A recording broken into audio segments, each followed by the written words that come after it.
ಇವೆಲ್ಲವನ್ನ ನಿಲ್ಲಿಸಬೇಕು.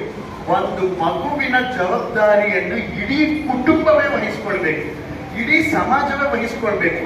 ನಾನು ಒಂದು ಮಗುವಿಗೆ ಎದುರಾಗ್ತೀನಿ ಅಂತಂದ್ರೆ I have my duties towards that child, even for a minute, treating him and giving a proper impression on his mind. ಏನ್ ಮಗು ಬಾ ಈ ಕಡೆ, ಇದು ಅವನಲ್ಲಿ ಇಂಪ್ಯಾಕ್ಟ್ ಆಗ್ತದೆ. ನೀನು ಮೊದಲು ಹೋಗು, ನಿನಗೆ ಸಹಾಯ ಮಾಡ್ತಾ, ನೋ ಪ್ರಾಬ್ಲಮ್, ಅವ್ನು ತಗಲಿಸ್ತಾ, no problem, you go. This will be really kind of impression that you can give. ನಾವು ಮಕ್ಕಳ ಬಗ್ಗೆ ನನಗೆ ಏನು ಹೇಳಲೇಬೇಡಿ, ಮಕ್ಕಳು ನಮ್ಮ ಪ್ರಾಡಕ್ಟ್, ನಾವು ಮಾಡೋಣ.